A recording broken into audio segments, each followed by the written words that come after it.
ESG 투자의 시대, 송주영, 최진석, 전홍민, 지음. 요 신간인데요. 오늘은 이 책을 살펴보도록 하겠습니다. 그래서 이 책의 저자는 이제 세 명이거든요.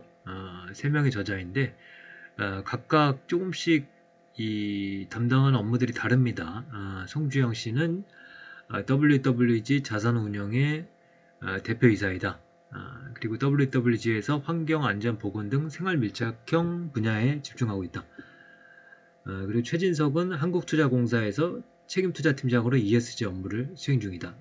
그래서 요 최진석은 제 친구입니다. 그리고 전홍민 요 교수님은 성신여자대학교 경영학부 부교수로 재직 중 ESG에 대한 활발히 연구를 진행 중에 있다. 그래서 이 책은 굉장히 이제 요번에 나온 책인데요. 이제 목차를 보면은 뭐 이렇습니다. 이렇게 뭐 다양하게 ESG에 대한 여러 가지 이슈들을 다루고 있는데요. ESG 업무를 담당하시는 분 여러 가지 의미로 뭐 투자 쪽이든 혹은 기업 쪽이든 관련 분야에 종사하시는 분들이 읽으시면 좋을 책이라고 저는 생각을 하고 있습니다. 그래서 뭐 이 책의 목차대로 제가 살펴본 건 아니고요. 그냥 저는 기업과 투자자의 입장에서 그냥 간단하게 한번 정리를 해봤습니다. 그래서 먼저 이제 ESG가 이제 트렌드가 되고 있죠.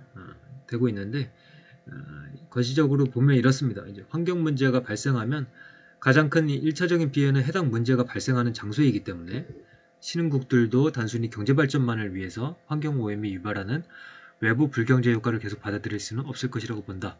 선진국과 신흥국이 경제 발전과 관련된 사다리 걷어차기의 정치 프레임으로 접근하기보다는 인류가 공동으로 직면한 생존 문제의 해결을 위해 어떻게 하면 순환 생태계를 전 지구적으로 조성할 수 있을지 함께 의논해야 한다. 그래서 이제 ESG가 이제 그 뭐랄까요, 이제 선진국에 유리하고 개발도상국에는 불리한 어떻게 보면 사다리 걷어차기라는 그런 이야기도 있는데요. 그런 프레임으로 접근하기보다는 어차피 이것은 인류가 공동으로 직면한 문제이기 때문에 공동으로 해결해야 된다는 그런 관점입니다.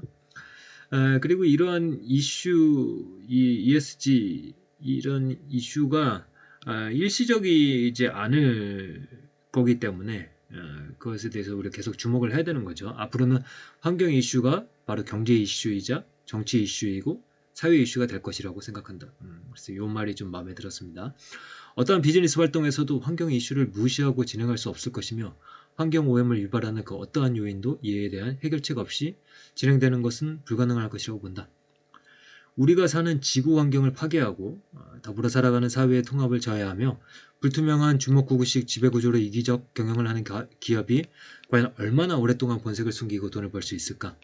관련 정보가 빠르게 공유되고 국가 간 이해관계가 깊게 얽힌 글로벌 기업들은 ESG에 반하는 경영을 이해하기가 매우 어려울 것이다.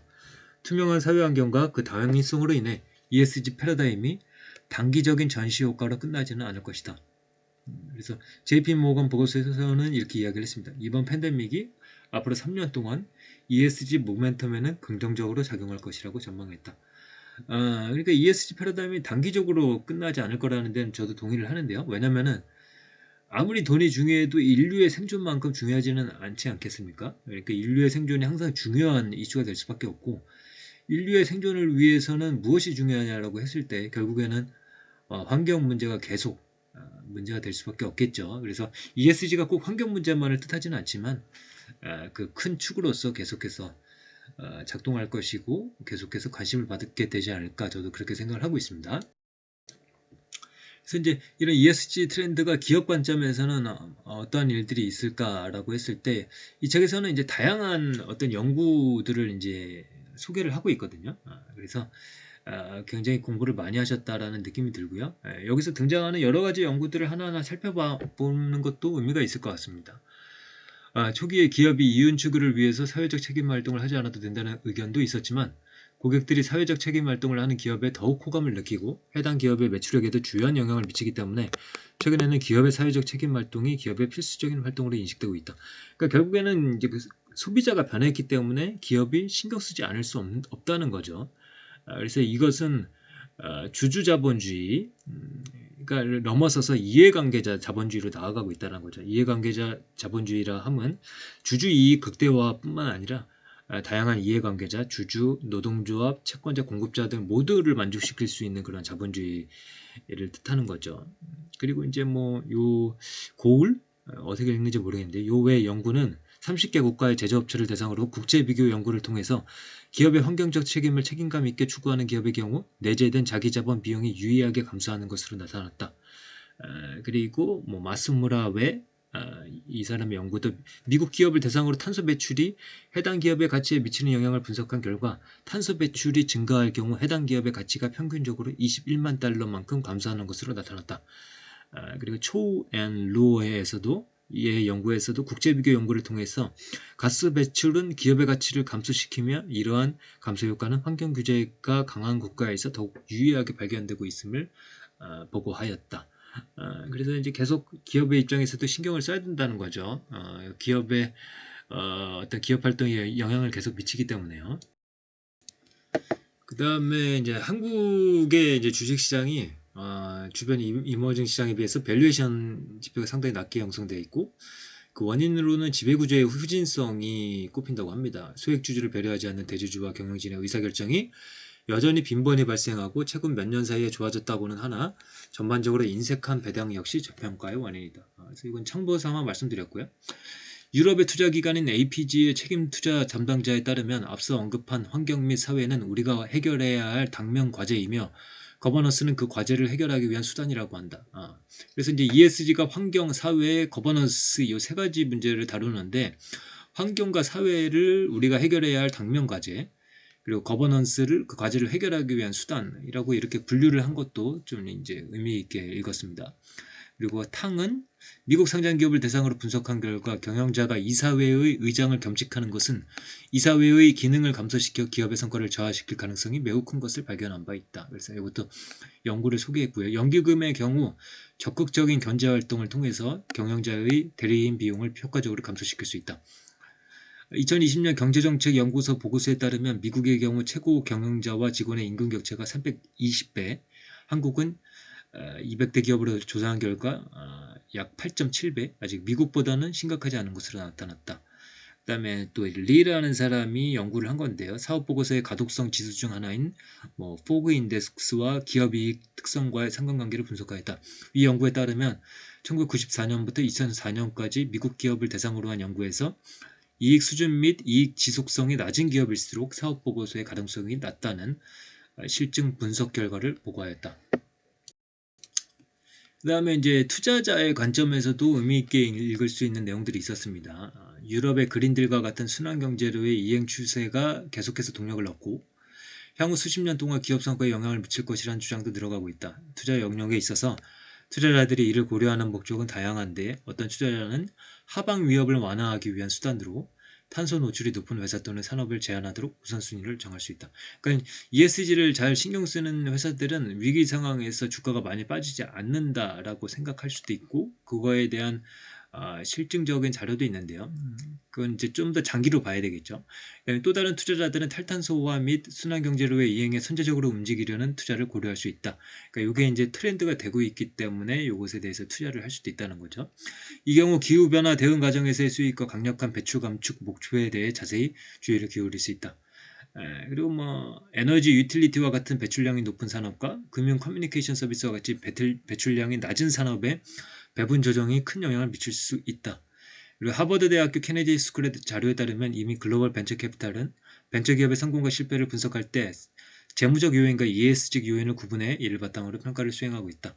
예를 들어 산업 및 시장에서의 위상이나 매출 성장, 고용 성장, 자금 소진 속도, 투자자의 수준과 같은 전통적인 재무적 요인을 평가하면서 동시에 ESG 측면에서의 소셜미디어 민감도, 뉴스미디어 커버리지 같은 평판 요인 또는 파트너십의 규모나 질적 수준을 평가하기도 한다. 녹색 채권은 채권 발행 후 발행자가 자금의 소형차 및 환경, 사회적 영향 등에 대해 공시해야 하고 이에 따른 추가 비용으로 발행금리가 더 높아야 하지만 녹색 채권에 대한 수요가 풍부함에 따라 일반 채권에 비해 프리미엄이 존재해 오히려 발행금리는 더 낮은 모습을 보이고 있다. 그래서 이런 것들은 다 어떻게 보면은 일시적인 걸 수도 있고 근본적인 걸 수도 있는데 일단 장기로 봐야 되겠죠. 이런 현상이 계속해서 이어지는지 말이죠. 미국의 대표적인 연기금 캘퍼스의 경우 주주 참여를 적극적으로 행사한 기업들은 러셀 1000 인덱스 대비 13.72%, 러셀 1000 섹터 인덱스 대비 12.11%의 누적 초과 수익률을 달성했음을 실제로 증명하였습니다. 그래서 그 다음에 Going Green Means Being in the Black 연구에 따르면 ESG 점수의 경우 평균적으로 선진국 기업이 신흥국 대비 높았으며 선진국 중에서는 유럽 기업들의 ESG 점수가 우수했다. 수익률 측면에서도 유럽 지역의 ESG 롱숏 포트폴리오의 초과 수익률이 연 2.4%로 타 지역 대비 높았으며 통계적으로 유의미하게 나타났다. 다만 ESG 초과 수익의 크기와 유의미함 정도는 지역과 기관에 따라 달라질 수 있다고 언급하여 ESG 초과 수익을 포착하는 투자자의 역량이 중요함을 다시금 강조하였다. 그래서 만약에 이제 ESG 초과 수익을 포착하는 투자자의 역량의 중요성 이런 것들이 어떻게 보면은 이제 뭐라고 그럴까요? 이 비효율적 시장이 이제 대표적으로 이 전문가들이 초과 수익을 누릴 수 있는 게 이제 비효율적 시장이라고 하는데요.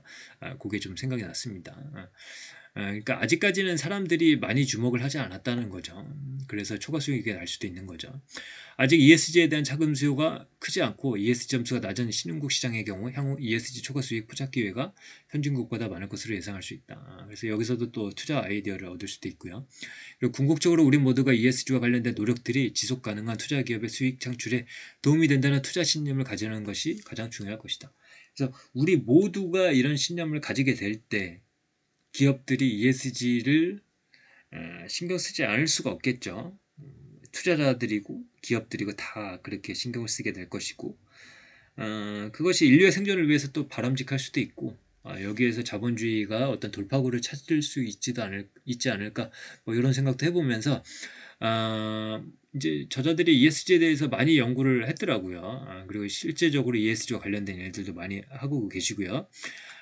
그래서 어떻게 보면은 조금 뜬구름 잡는 이야기가 아니라 실제적으로 그들이 느끼고 고민한 내용들을 담고 있기 때문에 특히 ESG 관련된 일들을 하시는 분들이 좀 더 의미 있게 읽을 수 있지 않을까 이런 생각을 하고 있습니다. 그러면 오늘의 리뷰는 이것으로 마치도록 하겠습니다. 감사합니다.